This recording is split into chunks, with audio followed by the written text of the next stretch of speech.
Pessoal, este vídeo é da revisão para o CAMIL, tá? Para o itinerário militar. Então, se você é CAUNI, este vídeo não é para você. Nossa recuperação CAMIL, ela vai ter 3 tópicos e esta aula, que vai ficar um pouquinho maior, né? O vídeo é um pouquinho maior que os outros, porque vai reunir tudo que vai cair do CAMIL, é somente para as turmas do itinerário militar. Então, vamos lá. Pessoal, o primeiro tópico da nossa recuperação é sistema feudal. Nós temos aqui 2 mapinhas. Atenção nesses mapas. De um lado, nós temos o Império Carolíngio, que é o Império de Carlos Magno, ainda centralizado, ainda com estruturas, né, que garantiam ao imperador o controle do território, em alguma medida, que você não tinha ainda nobres que podiam dizer que a terra era deles e que eles passavam hereditariamente, então eles recebiam o benefício, né, que era essa terra ou esses direitos de cobrar impostos em uma determinada região do imperador como compensação por um serviço, mas eles eram funcionários do imperador. Então, lembrem lá que a gente falou das estruturas germânicas e romanas que deram origem ao feudalismo. Isso foi algo importante do nosso conteúdo. Então, nós temos o benefício, que é sinônimo de feudo. Mas, nesse momento do Império Carolíngio, ele é dado por um serviço que é prestado por um indivíduo. Ele não pode passar para o filho dele, para o neto dele. E muitas vezes esse indivíduo, que vai ser chamado de duque, de conde, de marquês, ele faz parte daquilo que a gente chama de comitatus. Então, são os nobres que acompanham aquele nobre, aquele senhor mais poderoso. Então, os guerreiros que acompanham um guerreiro mais poderoso, que é o rei ou o imperador, tá? Carlos Magno morre e deixa o império para o seu filho.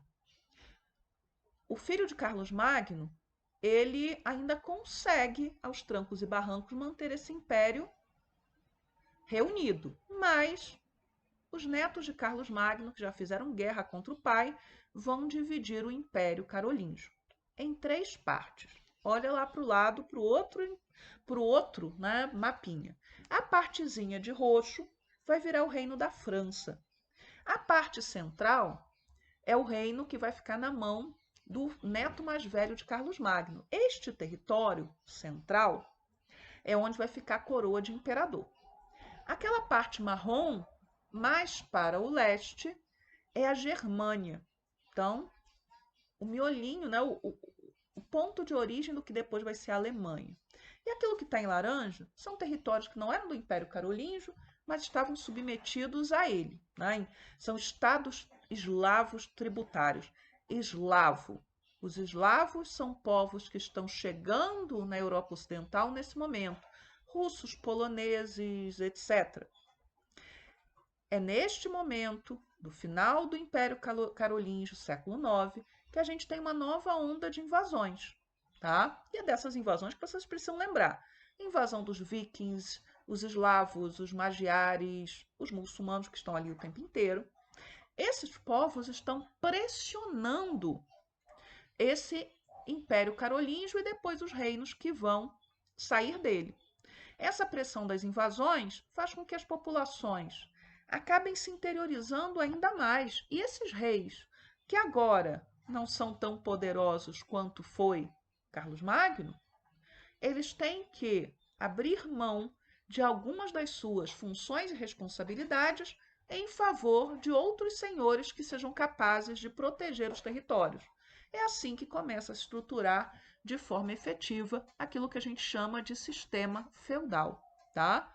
O fim do Império Carolíngio é uma das razões da formação do feudalismo.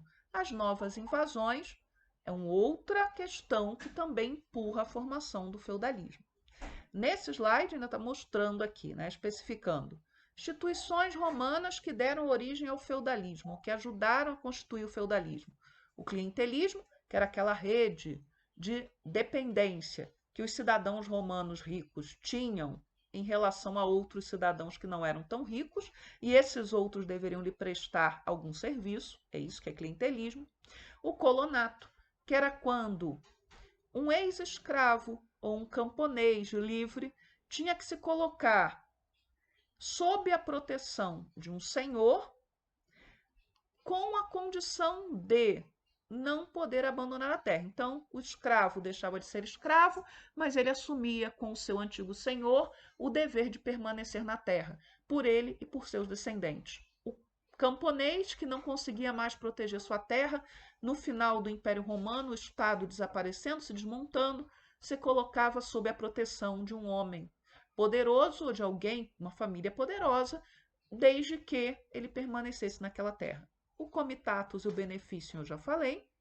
O feudo, quando a gente fala, normalmente estamos falando de terra nesse momento. E o feudo ele deveria ser autossuficiente, ou seja, de preferência ele tinha que produzir tudo aquilo que ele precisava. Então, de uma certa maneira, a estrutura do feudo ela lembra muito a da vila romana. Da vila, né, que é a propriedade rural daqueles poderosos cidadãos romanos, que normalmente tinha escravos, tinha terras que eram aráveis e produzia tudo o que era necessário para que o sujeito pudesse viver lá, sem necessariamente ter que fazer comércio. E neste momento aqui de início do feudalismo, o comércio era meio complicado. Ah, o comércio desapareceu? Não, mas ele diminuiu muito, seja porque a situação era de perigo, de insegurança, seja porque esses grupos que lá estão, em algumas regiões, tinham muito pouco o que trocar. E quando trocavam, normalmente era escambo. Eu tenho ovos, eu troco por farinha, eu tenho leite, eu troco por galinhas e por aí vai, tá? Questões que estão ligadas à formação do feudalismo. Perda da noção do Estado. As relações elas são pessoais. Você jura fidelidade a uma outra pessoa. E isso vai acontecer entre nobres e entre aqueles que não são nobres e os nobres. Descentralização do poder.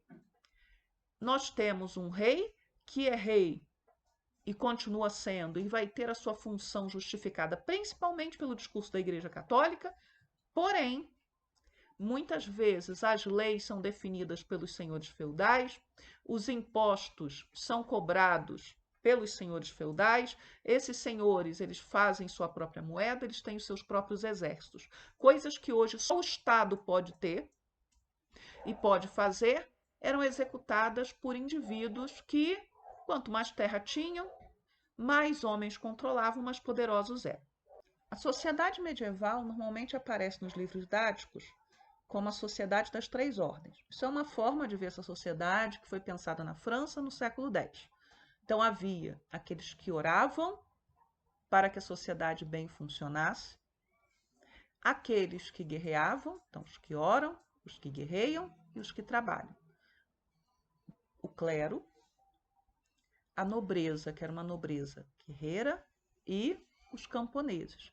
Essa sociedade ela é pensada como uma sociedade estática. Esta ordem foi estabelecida por Deus e deve continuar assim, e assim será para sempre. Este modelo de sociedade ele é pensado para um mundo rural. Você não vai ver o comerciante, você não vai ver o trabalhador urbano, você só vê aqueles grupos que estão ligados a esse mundo rural, que era o predominante, principalmente na primeira fase da Idade Média, que vai terminar no século XI. Tá? O que é um feudo? É uma unidade de produção, normalmente feudo é terra, é disso que a gente está falando, que deveria ser autossuficiente, que era dividida, na sua forma tradicional, em três partes: mansos, manso senhorial, manso servil, manso comunal. Tá? Nesse manso servil, nós tínhamos os lotes dos servos, que são as tenências. Tá? Todos nesta sociedade têm direitos e deveres.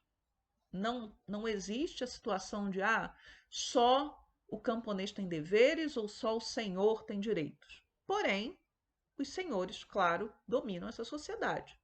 É uma sociedade de livres, nobres, vilões, clérigos. O vilão é aquele que mora na vila, é aquele que mora.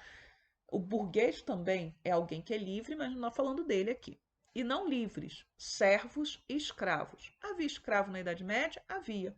Mas havia muito menos escravos do que houvera antes, porque para manter a escravidão você precisa ter um fornecimento regular de pessoas e as rotas de comércio de escravos elas foram rompidas nas regiões que não estão na área do Mediterrâneo. Então, a maioria dos que estavam no campo eram sujeitos e sujeitas em regime de servidão. É uma sociedade também que divide os indivíduos entre laicos e clérigos, seculares. Laico é aquele que vive no século, no mundo, e que não tem laços de obediência e castidade, não está ligado à igreja.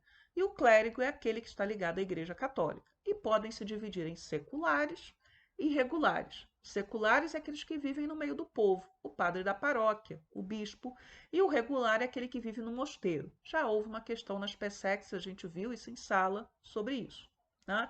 Que pediu que você soubesse separar clero regular de clero secular. No feudo, nós vamos ter nobres e não nobres. Gente, os nobres são suzeranos, aquele que dá o feudo, e vassalo, aquele que recebe o feudo. Mas tanto suzerano quanto vassalo são nobres. Na prova, muita gente errou isso. Eu falei que ia errar e muita gente errou, porque não prestou atenção, tá? E nós temos o senhor, e o sucerano é um senhor, o vassalo é um senhor e o servo. O servo está ligado à terra, muito mais que um senhor. O senhor pode mudar. Um nobre pode perder um feudo, pode trocar um feudo por outro feudo. Porém, a vida do servo continua a mesma. Ele continua ligado à terra. Esta é a regra, tá? A exceção não nos importa aqui. A igreja legitima esta sociedade e garante também, de uma certa maneira, que a violência não seja a única forma de manutenção desse mundo, em que uns não são livres, outros são, em que uns têm terra e outros somente nela trabalham, e por aí vai. Aqui uma representação dos servos trabalhando no campo, e ao fundo lá, é uma das mais famosas representações da Idade Média, da vida no feudo. Ali vocês veem os servos trabalhando, vocês veem, né, a forma, né, como se arava a terra, etc. Essa iluminura já é do finalzinho da Idade Média, tá? E aqui a gente tem os senhores, ó, os senhores nas atividades que lhes convém, fazendo festa, caçando, passeando pelas terras, e ao fundo, lá bem ao fundo, tem os camponeses trabalhando. Muito bem, deveres e direitos das pessoas nessa sociedade. O vassalo, ele tem algumas responsabilidades para com seu suzerano. Ele deve prestar serviço militar, normalmente 40 dias por ano. Se a guerra demorar muito, o senhor que convocou a guerra e que levou seus vassalos à guerra vai ter que compensá-los para que eles continuem lutando com ele, tá? O vassalo, sempre que o seu suzerano convocasse, deveria participar da corte de justiça. Então, o suzerano tinha que decidir alguma coisa muito séria, ele convoca os seus vassalos para que eles possam ajudá-lo a decidir. Isso vale para o rei, com seus vassalos, grandes vassalos, os duques, os marqueses, os condes. Isso vale para o conde, que pode convocar os seus vassalos menores ali para que o ajudem. Era um dever do vassalo hospedar o seu suzerano, albergagem. Era dever do vassalo presentear o filho mais velho do suzerano quando ele fosse armado cavaleiro, a filha mais velha do suzerano quando ela se casasse. E, caso o suzerano fosse sequestrado, os vassalos deveriam pagar o resgate do suzerano. Então, juntava todo mundo, reunia os recursos para pagar o resgate. O suzerano, ele deveria apoiar e proteger o vassalo. O vassalo está sendo ameaçado por um inimigo, ele pode pedir socorro, o suzerano tem que ir lá e ajudar a protegê-lo. O senhor, no geral, seja ele senhor feudal, ele tem que proteger os seus servos também. Ele não pode permitir que seus servos sejam maltratados, atacados por inimigos que invadam o feudo, etc. Já o servo, ele tem responsabilidades para com o seu senhor. Corvéia, trabalho obrigatório, gratuito na terra do senhor, 3 ou 4 dias por semana no manso senhorial. Depois, esse valor poderá, no futuro, ser convertido em outros serviços e até em dinheiro, mas nesse momento é trabalho mesmo. A talha, que é entregar metade da sua produção ao senhor. As banalidades, que são as pequenas taxas pelo que você usa que é do senhor, como o forno, a ponte, o moinho, etc. O servo não podia ter forno em casa. a não ser na sua casa, a não ser que o Senhor permitisse. Deveria entregar o dízimo à igreja, e não era necessariamente dinheiro, poderiam ser produtos, e na maioria das vezes era. Ele deveria hospedar o Senhor. Se o Senhor estivesse passando pela terra, começasse a chover, ele poderia ficar na casa do servo, e às vezes o servo e a família tinham que sair, né, até que a chuva passasse, até que o Senhor fosse embora. Em algumas regiões continuavam outras, né, outras obrigações, que não eram necessariamente padrão em todos os lugares. A mão morta, que é o pagamento para que a tenência, para que o lote do servo passe, né, de pai para filho quando o pai morria.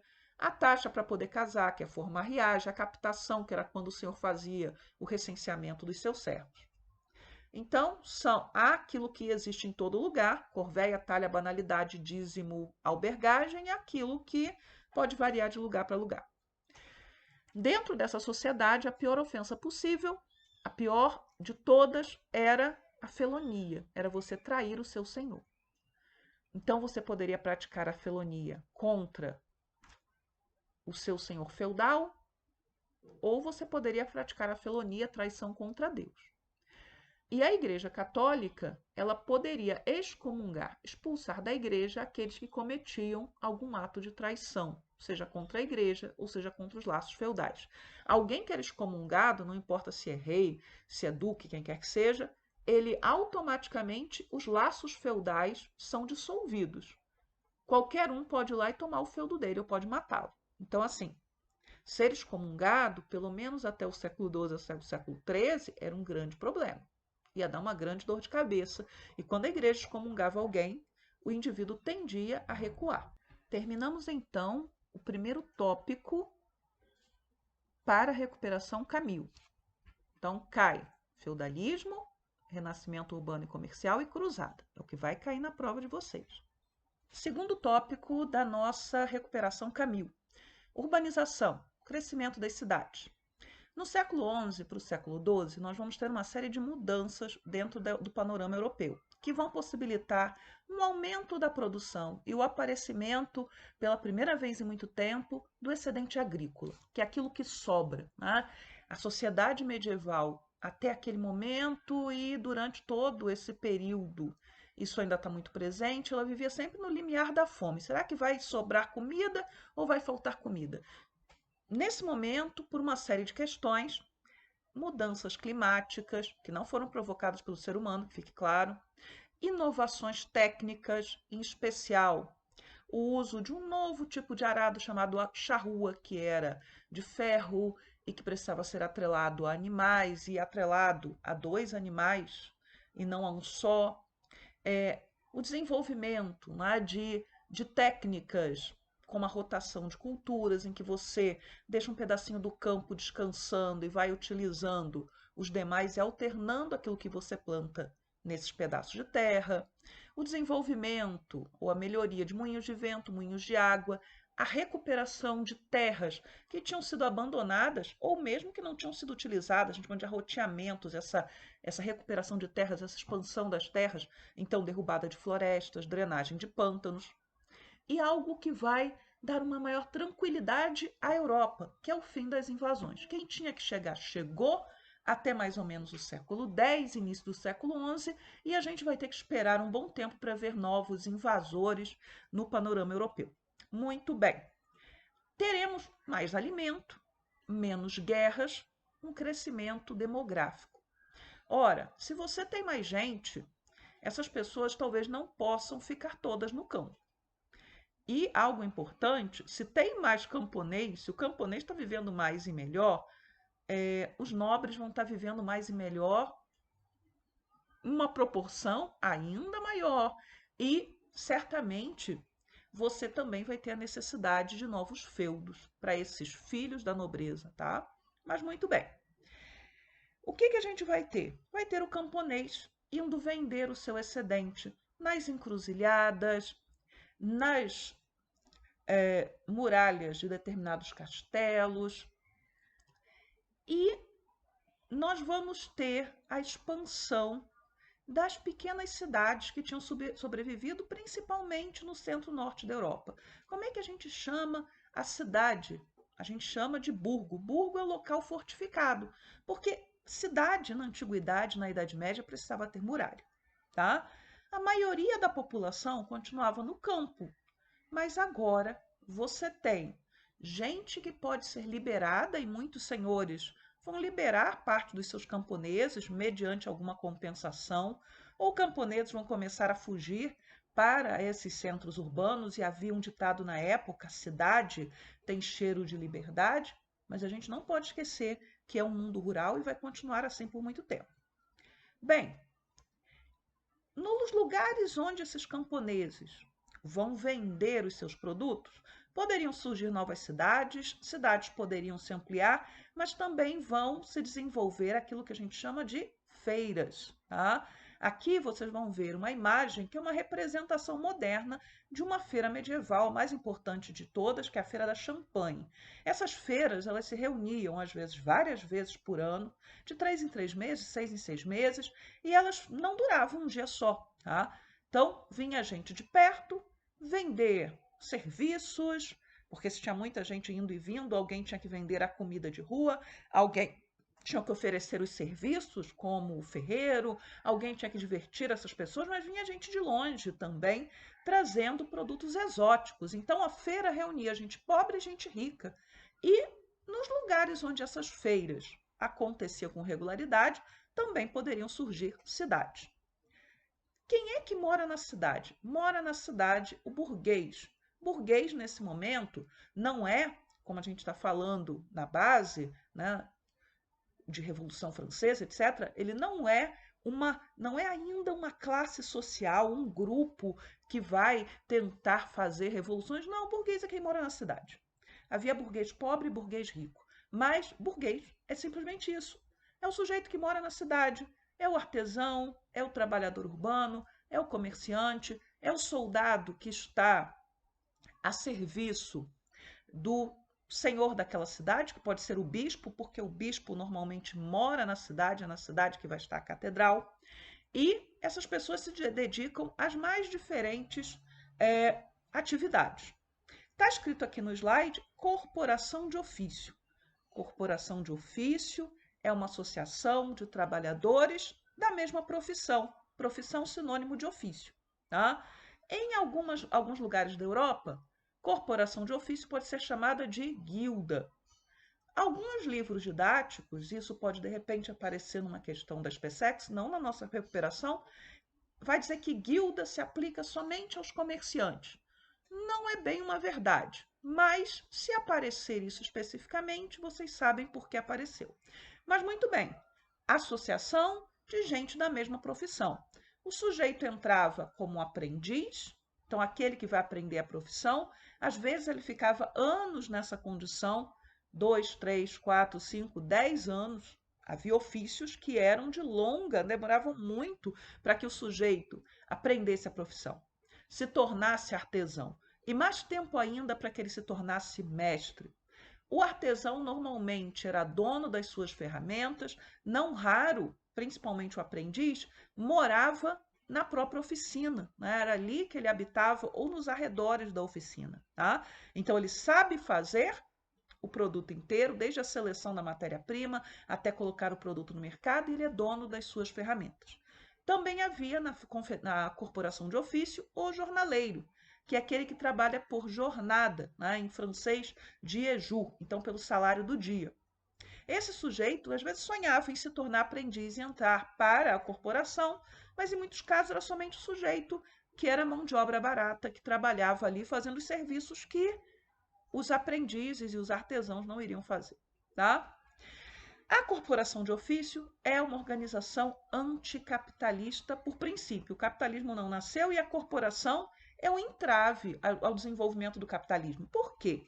Porque ela controla os preços, ela regula a qualidade, ela impede a competição entre as oficinas, ela vai, em articulação com os governantes da cidade, impedir que corporações de ofício, artesãos de outras cidades pudessem vender o seu produto na cidade daquela corporação, então ela tem o monopólio do comércio naquela cidade, nos seus arredores. Às vezes, quando permite que você venha de outra cidade vender o mesmo produto, esse produto vai ser sobretaxado, então ela é monopolista, ela é protecionista. Agora, a corporação de ofício é uma associação que dá apoio aos seus membros. Ah, o mestre morreu. A corporação vai indicar um outro mestre para tomar conta, na verdade um artesão, porque mestre tem que ter oficina, para tomar conta da oficina, vai dar proteção aos órfãos e à viúva. Enfim, a corporação de ofício, ela organiza o trabalho e ela protege os seus membros, tá? Durante a Idade Média, havia algumas profissões que eram mal vistas. Essas profissões mal vistas é aquela que a Igreja Católica vai dizer que tinha algum problema, e normalmente as que eram proibidas aos padres, elas eram as mais mal vistas. A medicina era uma profissão mal vista, não porque isso é muito dito, porque o ser humano era uma máquina perfeita, feita por Deus, ninguém podia mexer, não, porque se acreditava, por um lado, que o sangue contaminava, era uma leitura feita da Bíblia, e por outro lado, o médico ele é um trabalhador manual, ele trabalha com as mãos, e o trabalho manual não é bem visto durante a Idade Média, por N razões que não vão cair na nossa prova de recuperação, mas a gente já explicou isso em sala, tá? Também eram profissões mal vistas, e essa profissão é uma profissão da cidade, as atividades bancárias. Emprestar a juros era algo mal visto pela igreja, tá? Havia a ideia de que se deveria cobrar um preço justo, e esse preço justo não admitia que você tivesse lucro ou que você pudesse comprar um produto por um preço e vender por outro, porque era o mesmo produto, então você estava vendendo tempo, vendendo algo que não lhe pertencia, vendendo algo que era de Deus, tá?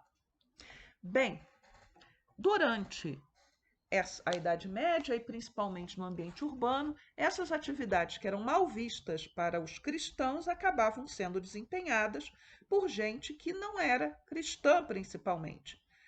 Por quem? Os judeus. Os judeus acabavam ocupando esses espaços que não eram bem vistos para os cristãos, ainda que cristãos também, algumas vezes, principalmente a partir da Baixa Idade Média, desse momento que a gente está vendo, fossem desempenhar essas atividades.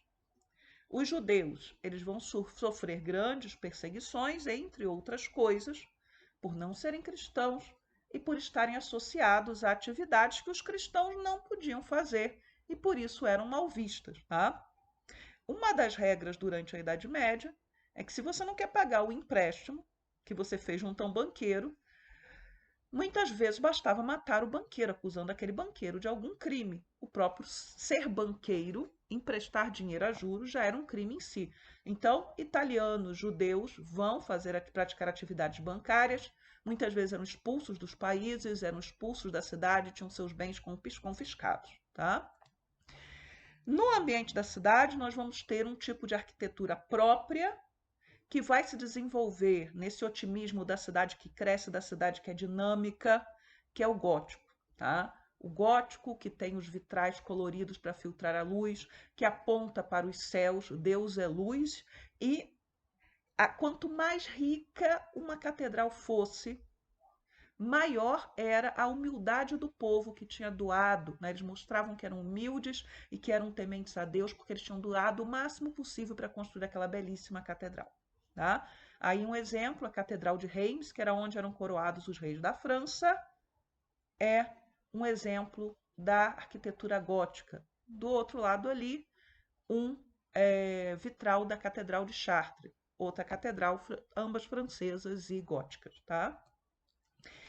Bem, a sociedade está se tornando mais dinâmica, a população está crescendo e o movimento de cruzadas ele surge nesse contexto, tá? Cruzada é qualquer expedição militar convocada pela igreja. Não adianta um duque, um rei não pode convocar uma cruzada. Ela tem que ser convocada por um poder religioso. Ele pode assim, eu quero ir para a cruzada, vai conversa com o Papa e o Papa autoriza a cruzada. Então quem autoriza a cruzada é o Papa ou no máximo uma autoridade religiosa muito importante, um cardeal, um bispo, mas normalmente o Papa. E essas expedições, elas tinham como intuito recuperar terras que pertenciam aos cristãos e estavam ocupadas por infiéis ou por pagãos, Infiel é aquele que conhece o cristianismo e o rejeita, os muçulmanos. O pagão é aquele que não conhece a fé cristã, que, enfim, precisa ser alcançado por ela, nem que seja pela Guerra Santa, tá? Mas quando a gente fala de cruzada, a gente está falando principalmente das expedições à Palestina, tá? A primeira cruzada ela foi convocada em 1095 no Concílio de Clermont. O imperador bizantino envia uma carta desesperada pedindo ajuda aos cristãos ocidentais. Por outro lado, aqueles cristãos que iam em peregrinação a Jerusalém e outras regiões que eram citadas na Bíblia estavam reclamando que os muçulmanos não estavam permitindo que eles passassem. Então, essas informações estão chegando na Europa, tá? Aliás, os cruzados, né, os cristãos a princípio medievais e europeus, eles viam as cruzadas não como guerra, mas como uma peregrinação religiosa, né? A guerra é um resultado de um ato que é um ato de fé. Mas muito bem. O Papa convoca essa primeira cruzada, são 8 cruzadas oficiais ao todo e um tanto de outras que não são oficiais, como a Cruzada das Crianças, ou uma que saiu junto com a primeira cruzada, que é a Cruzada dos Pobres. O chamado de cruzada, ele não vai tocar o coração somente dos nobres, mas também daqueles que eram pobres, né? Que vão nesse intuito de recuperar a Terra Santa.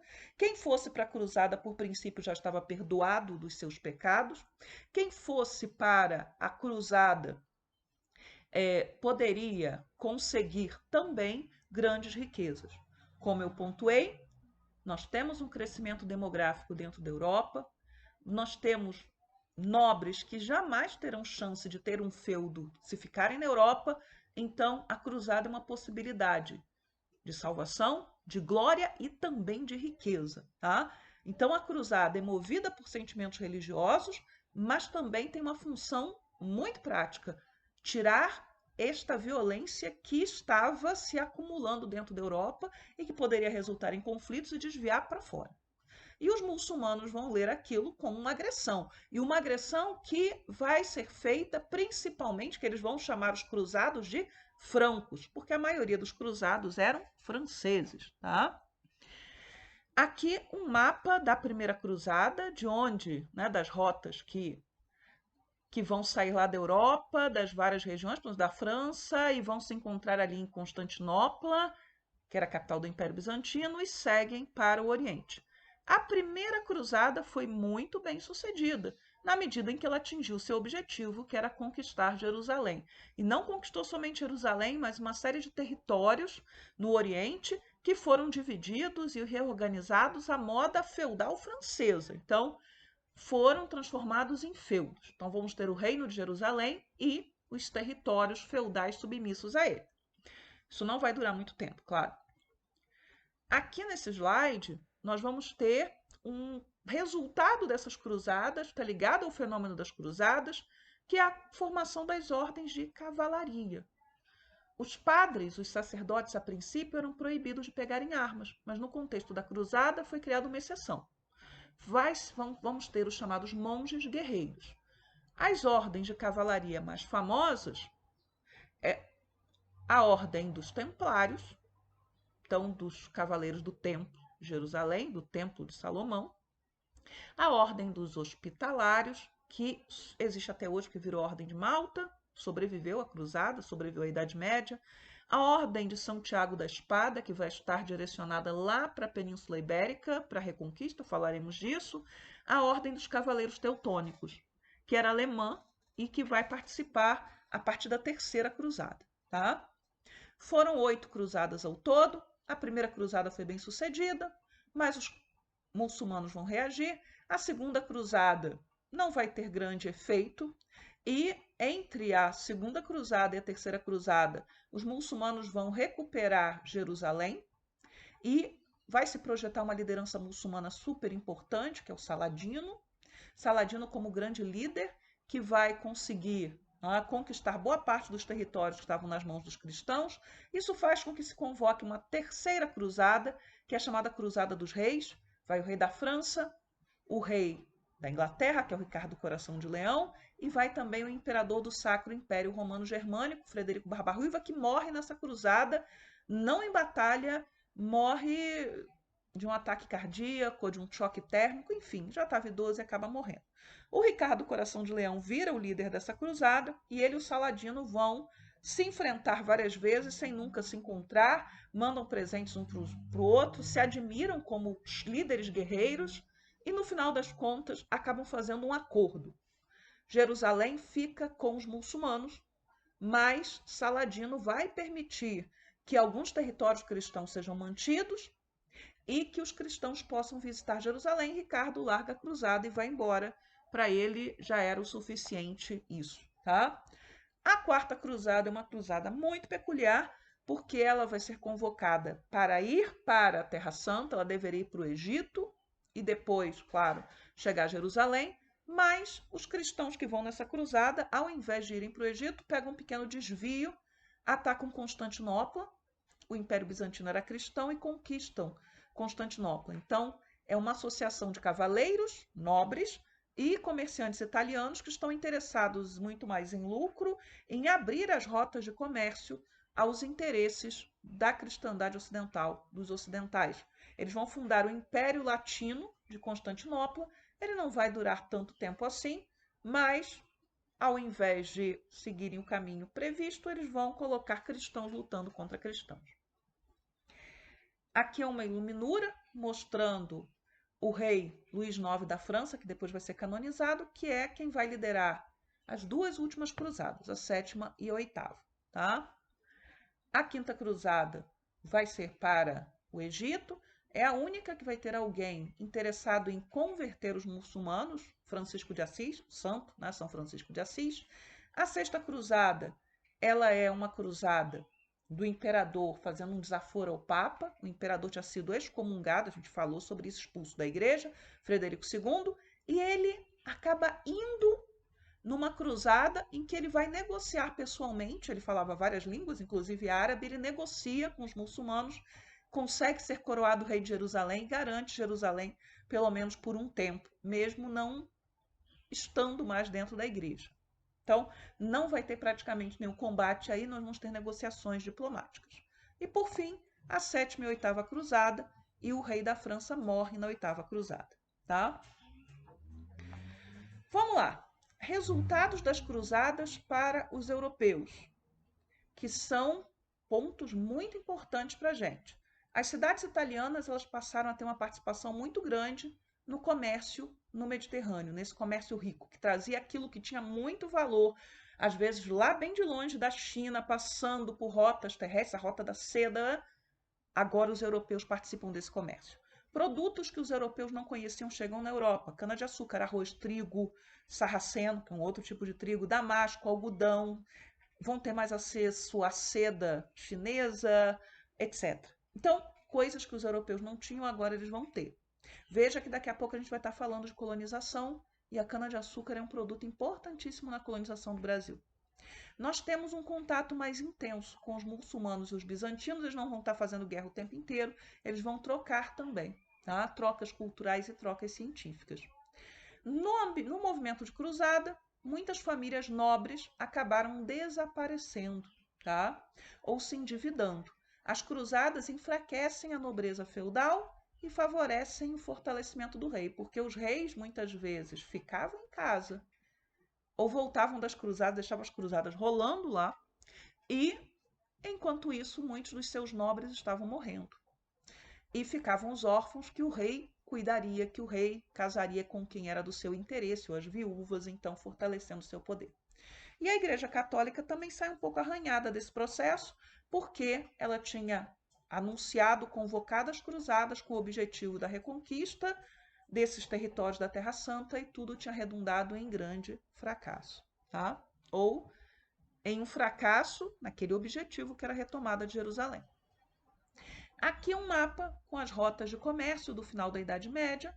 Vocês veem aí um montão de rotas por terra, por mar, no norte, no sul, e as rotas do Mediterrâneo são aquelas mais importantes, tá? Aquelas que dão mais dinheiro. Onde houve cruzada também? Houve cruzada na Península Ibérica, porque os muçulmanos tinham conquistado, é aquilo que a gente chama de reconquista, uma cruzada de 700 anos, tá? Essa cruzada na Península Ibérica tem o mesmo status da cruzada na Terra Santa, o sujeito não podia ir para Jerusalém e ia lutar lá, onde hoje é Espanha e Portugal. E talvez conseguisse também feudos nessa região. Este processo de cruzada só vai terminar com a conquista de Granada em 1492, que é quando a Espanha finalmente consegue a sua unificação e os muçulmanos eles são expulsos da Europa Ocidental. Eles são derrotados nessa parte da Europa e agora a gente vai ter o Reino de Portugal, que se formou muito cedo, e o Reino da Espanha. Esse GIF termina mostrando esse processo, tá? Outra cruzada importante que nós tivemos foi a cruzada contra os cátaros. Os cátaros eram uma igreja mesmo organizada, concorrente da Igreja Católica. Uma heresia, um desvio daquilo que era a norma. Só que os cátaros, eles tinham muito mais poder do que a média dos grupos hereges da época. A maioria dos grupos hereges era formado por gente pobre, tá? Gente que não tinha poder. E os cátaros, eles tinham do seu lado senhores feudais que tinham feudos, que tinham exércitos. Então, a cruzada contra os cátaros, ela foi importante para o reino da França conseguir, o rei da França, na verdade, conquistar territórios do sul, onde ele tinha pouquíssima influência, e submeter esses territórios ao seu domínio direto, muitas vezes. Então, a cruzada contra os cátaros ajuda no fortalecimento do poder do rei. Tá? Temos as cidades e temos a situação jurídica dessa cidade. Essa cidade ela é livre, essa cidade ela está submissa a um senhor feudal, ela está dentro de um feudo, o senhor feudal queria cobrar dos cidadãos da cidade em dinheiro, né? Cidadãos que são os que moram na cidade, não estou falando do conceito de cidadania, não, tá? Então, dos habitantes da cidade, as mesmas obrigações feudais, só que eles teriam que pagar em dinheiro. E esse pessoal começa a resistir. Então, o que é uma comuna? É um movimento organizado de burgueses que vão buscar o quê? Libertar as cidades desses senhores feudais. Às vezes, eles eram bem-sucedidos e conseguiam a sua carta de franquia, na qual aquele senhor reconhecia que a cidade era livre e os direitos da cidade. Às vezes, eles fracassavam, mas essas lutas dos cidadãos das cidades, das comunas, para conseguirem a sua autonomia eram frequentes. E às vezes a saída não era se libertar de todo, era se libertar do senhor feudal e se colocar sob a tutela do rei. Isso vai acontecer muito na França, tá? Dentro dessa ideia de cidades livres, nós vamos ter uma associação de comerciantes, que é a chamada Liga Hanseática. Então, a Hansa Germânica, cidades principalmente da região onde hoje fica a Alemanha e outras regiões germânicas que se organizam para fazer comércio. Se organizam muitas vezes, se associando à Ordem dos Cavaleiros Teutônicos para conseguir ocupar regiões que até o final da Europa ainda estavam muito separadas desse mundo cristão. Havia regiões dentro da Europa, no século XIII, no século XIV, dessa Europa do Norte, Letônia, Estônia, Lituânia, que não eram ainda cristãs. E o trabalho da Hansa, né, que é um trabalho de comércio associado à guerra dos cavaleiros, feita pelos cavaleiros teutônicos, vão possibilitar, né, a ocupação desses territórios. Vejam bem, os tentáculos dessa organização de cidades não vai ficar restrito a essas regiões do norte, ela se estende aí até a Península Ibérica, Inglaterra e mesmo o Oriente.